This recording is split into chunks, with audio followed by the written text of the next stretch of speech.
Welcome back to America Trends. We love to see you at u2america.org as well.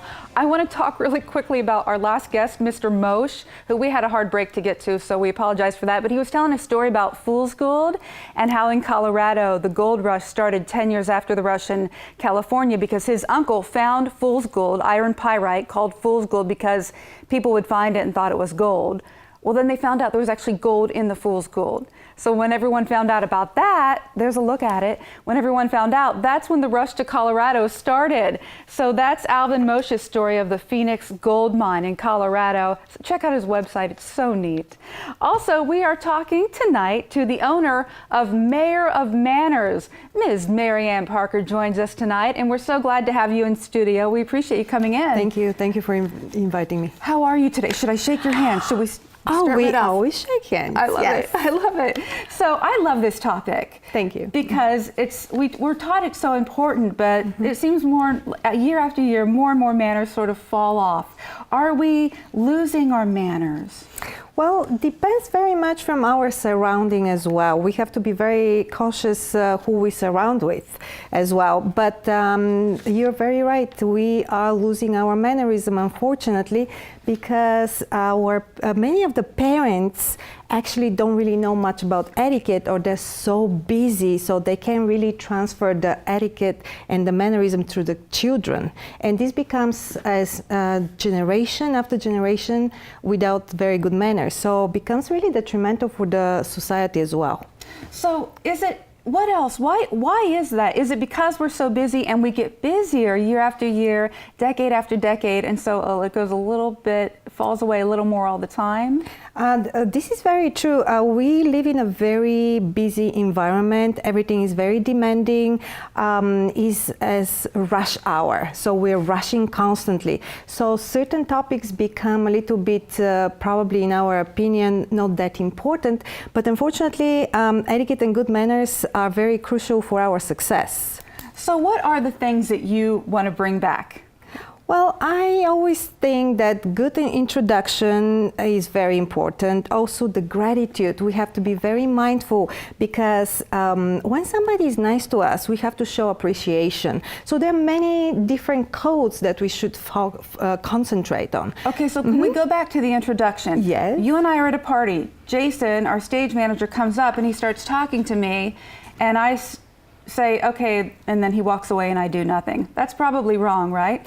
Yes, first of all, when we go to a party, depends where we are. We usually should be introduced to one another by the host or the hostess. But in the United States, we're a little bit more relaxed and more transparent.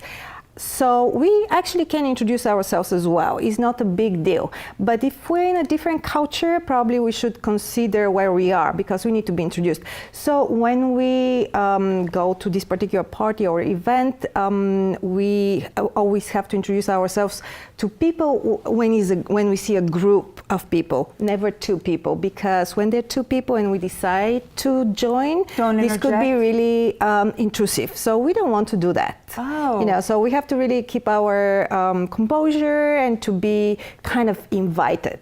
So just go closer to a big group of people and listen to the conversation, try to nod a few times, and probably they'll be very friendly and they'll say, oh, you know what, welcome in. Hopefully they have manners. We hope so.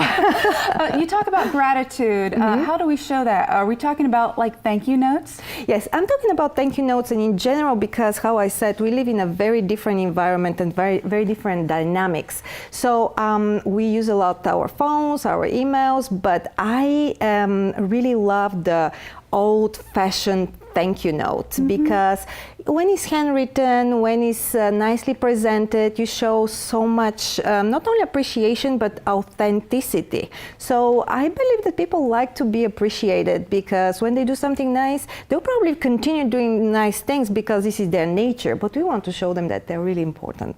Right, and you talk about that when you chat with people, small talk, that can lead to good business connections as well. And I think thank you notes too. Yes. A few years back, there was a TV job I was going out for, and after the interview, I sent a thank you note. And people might wonder, so I wanted to ask you, is that a little overboard? Because I wondered, I didn't want to You know, you think things go through your mind, but I wanted to err on the side of what I thought and what I thought was proper and show my appreciation. And he loved it. He talked to me. I got the job.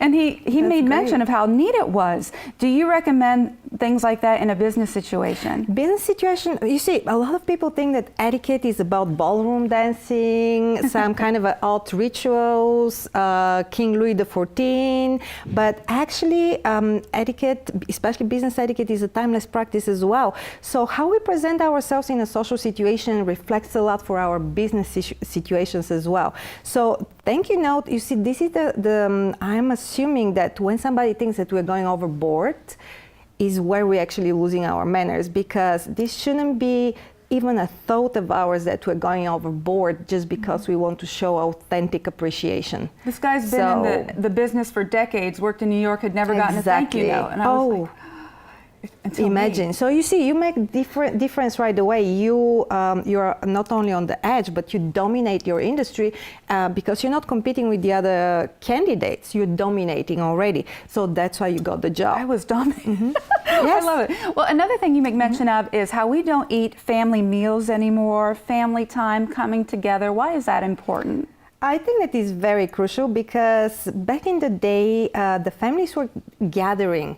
They were discussing what was going on during the day, certain important topics. The parents were very much aware about the school schedules of the children, or everything was very, very different, very warm, very close as a family being together. So when we're at the table, first of all, we need to know our table manners as well, because most people now, they just sit in front of the TV, they eat their dinner, they don't talk to each other, but at the same time, they don't know their table manners because nobody is watching them.